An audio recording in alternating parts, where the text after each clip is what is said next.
The reality is I probably should not be recording this and doing this for the first time and planning to use it on the YouTube channel, but I can't help myself because I want you to come along with me as I discover what went right and what went wrong with the new drip irrigation system on the north side of the garden. One of the biggest challenges I had is I was trying to tie a couple of different drip irrigation systems together, and that's on me, and I just sort of built this over time trying to put it all together.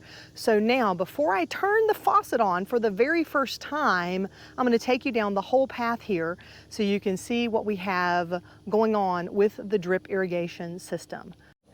And I'm really sure this isn't going to be the final edition of the way this is laid out. I've already found a bunch of things that went wrong that I want to change, but I'm not going to let that stop me from making progress today. So here we go. We're tying into a single spigot here. Right now I have this kind of a timer. I may change that up later, but for now we have just a regular hose faucet, and I'm just using my hose. And again, this is going to change later, but I have the hose running back behind this bed. You'll see why in just a second. But I went behind this bed and I tied that into a little manifold there. Then on this manifold, I have 2 PSI regulators, and I'm actually splitting the system left and right.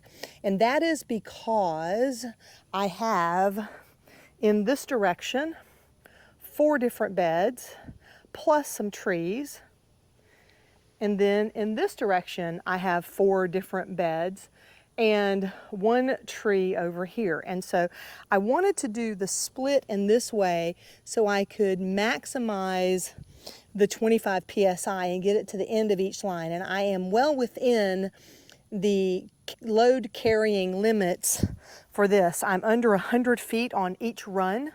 I think, if I remember, that was the number. And so with that, let's take a walk this way since we're already here.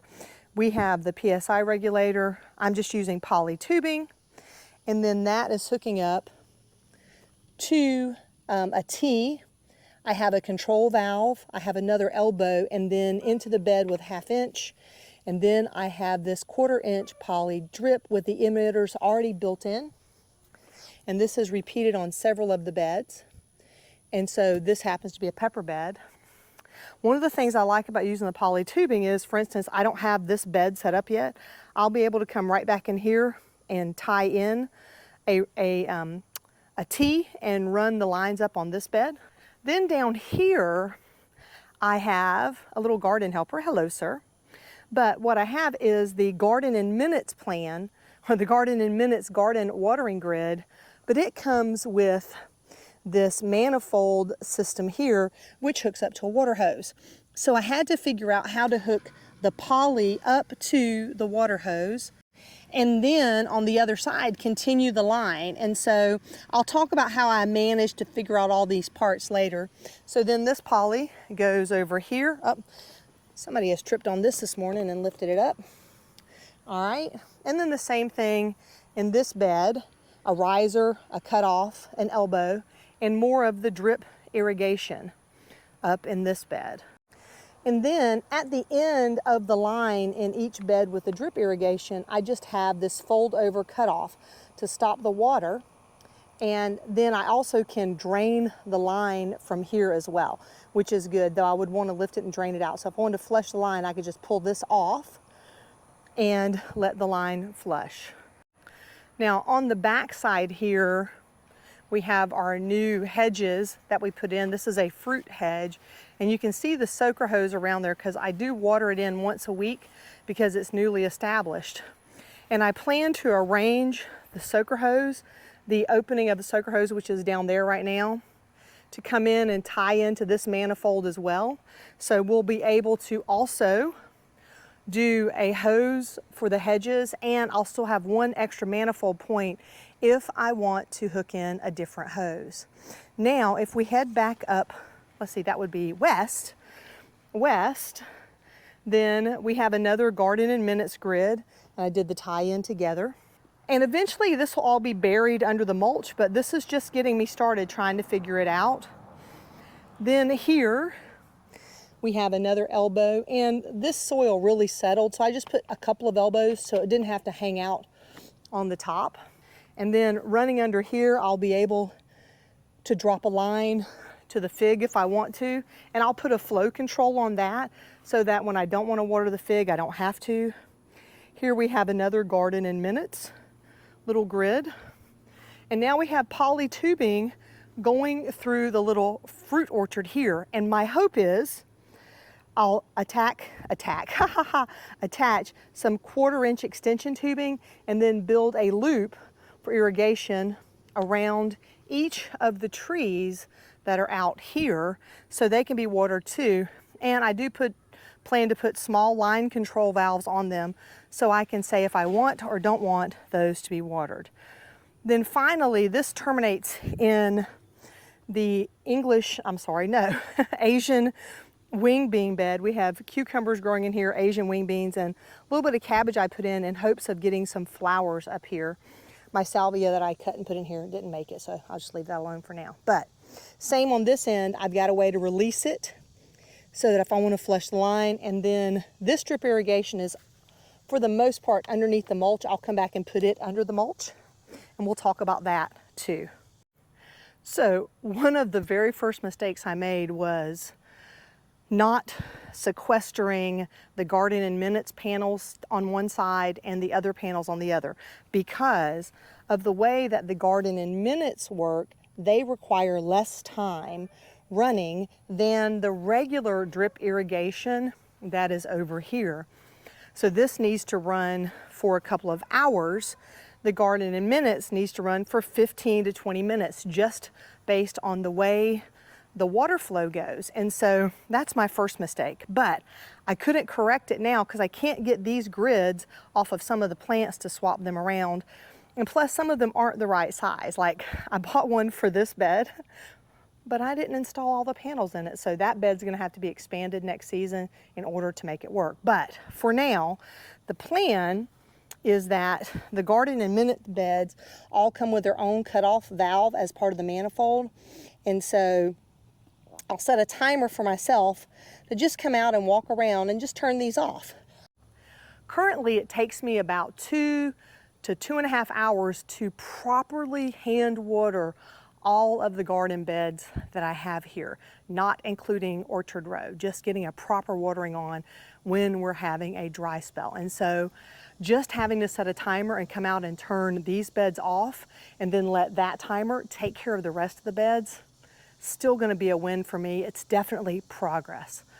So now that I've shared that with you, let's get to testing. So here we go. I'm going to turn the water on here. Now I do know I have a leak in this hose, so that may pop up in a second. We'll be like, where'd that water come from? But that's okay, I've got to fix that. This hose has been really good, and I have turned it into many sections now, it seems like. So I've got water flowing around here. The water is turned on here and here and here. I can hear it making its way over here. And so while the water's making its way through, I'm going to start walking down to the other end, and let's see what we have. I can hear the water. I don't see any yet. I'm hoping I don't see any leaks. Let's get over here. So this is the furthest this way. I'm starting to see a little bit of water coming out of here. I can hear it. I think I may need to increase the pressure just a little bit from the hose for the delivery system. Oh, I can see as I was walking back to the hose, it's starting to come out here. Definitely is usually a little higher pressure than that. So let's go turn this up. And of course, this hose leak over here that I've got to fix today has been helping me water my sweet potatoes over here. So it's kind of been a win-win, but I do need to get that fixed. I'm going to turn this on just a little bit more, a little stronger there. And let's go see. I can start to see it dripping over here. A little bit more coming out. Things I'm looking for are leaks. And a little leak right here, maybe. Could be off of those. Check that. All right, let's look in this bed. See if we have, oh, I got a little leak here. Oops. I may have to put a cap on that. I've got some caps. So that's not coming out on that side. I am starting to see a little bit of water flowing through here. All right, let's go check this other bed. And then we can keep making adjustments. That's the beautiful thing about a system like this. Like this is dripping now. That probably should be dripping just a little bit faster, but you can see the difference of what the drip irrigation is doing, which is cool. And I'll do another video kind of talking about the differences between the two types of systems.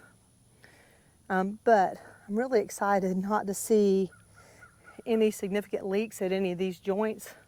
I've got a cap for that. I'll cap that off. This one's not hooked up. Let's see what's going on in the pepper bed here. Water is dripping.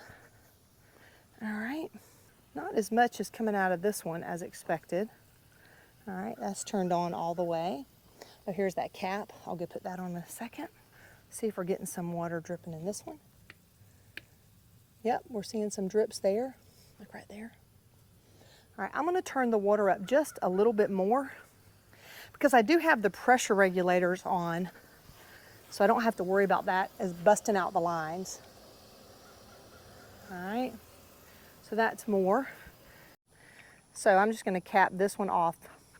That valve seems to be having a little bit of a problem, but if I cap this, then that solves that leaking problem. We're definitely starting to see some water coming out of these. We've had a lot of rain, so I won't need to use this system today, but I've been waiting so long to get this set up and working. Okay, that increase in pressure sped that water up a little bit. Y'all don't even know how excited I am. I can just cut off this bed if I don't want to, water it, turn it back on.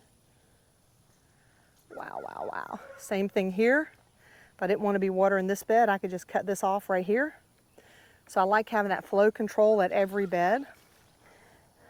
Very, very cool. Very cool. So this maiden voyage is kind of exciting.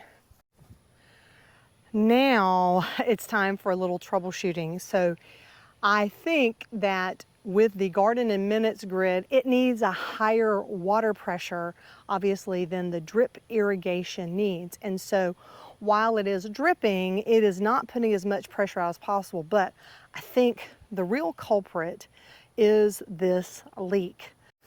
So in order to really get a good test, I'm going to need to get that leak fixed or change hoses, which I could do. Because when I get over here and I look, I have turned off this side, which this also makes this really nice. I turned off this side and left only this side on. And this is flowing as expected now. It's flowing like I want to see it flow. But if I turn this side back on, it really significantly drops the pressure. So I think that the pressure would be okay if I fix that leak. So I'm going to swap out garden hoses and just see if that makes a difference.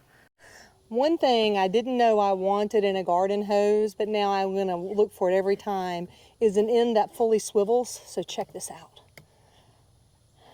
I just picked this up, I think at the local nursery. They had it on sale, and I saw the swivel, and I was very excited about that. And it makes it really nice when you're gardening too, because then it does on the other end swivels as well. Now that we got this one, let's go connect it to the manifold over here.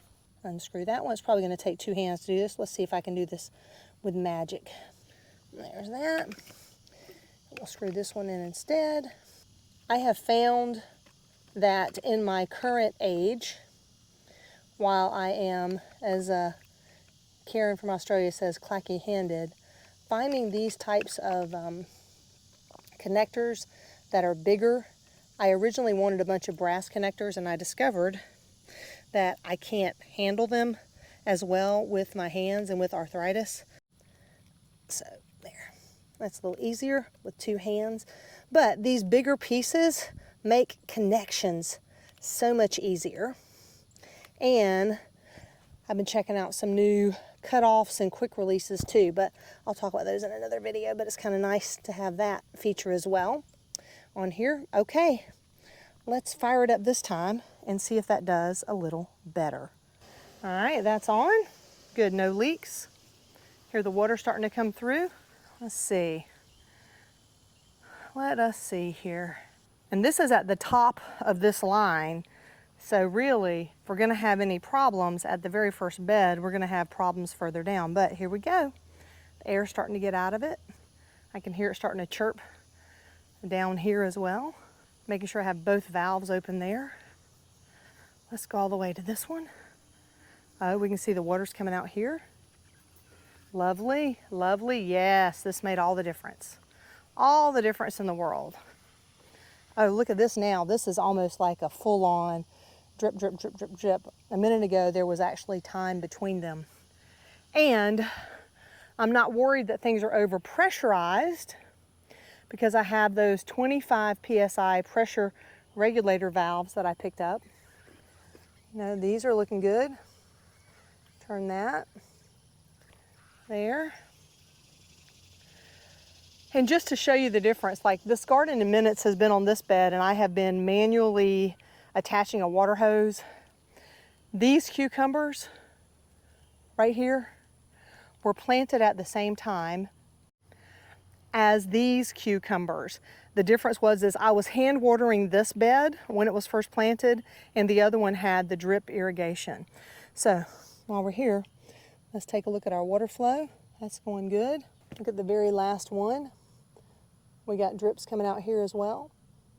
It's not quite as fast, but this is one little tiny supply line here. This might need a second line just to make sure we get enough water. We got no leaks down here. And I have to remember too, eventually I plan to tie in some other stuff. So I may have to change how I'm doing this once I get everything finally hooked up, but gosh, it's gonna be super cool. Here's this one. The water's coming in like expected. One thing I've noticed with the garden in minutes grid, different than the drip irrigation, is it really does like to be level. It does much better if it's level because these are such fine holes. If the bed is not level, if you have a spot that's a little higher, it does change sort of how it drips. And so on this bed down here that I was noting the problems on, that is one of the mistakes I made on this bed, is that it's not level. And if you get down here, you can kind of see there's a big hump in the middle. There's not a lot I can do about that right now. The plus is I don't really have very much planted in the middle because the okra is now shading everything out. I just keep learning stuff. I keep learning, but it's all right because this is doing a little better now than it was. But I do bet, let's see if I turn this one off, we get a lot more flow. And that's even with a regulator, which tells me, oh, I got a leak here. Oops, let's fix that leak. Okay, the leak is stopped here. I have the front system on, the back system off right this second. And that water flow is looking good. Now let me turn both of them on because I really would like to be able to run them both at the same time. Yeah, that water flow is still fine now. That gives me plenty of water in there. So I may water just a little bit longer. I know that next year I'll work on maybe putting all the garden and minute grids together in a row so they could be on one system and one timer.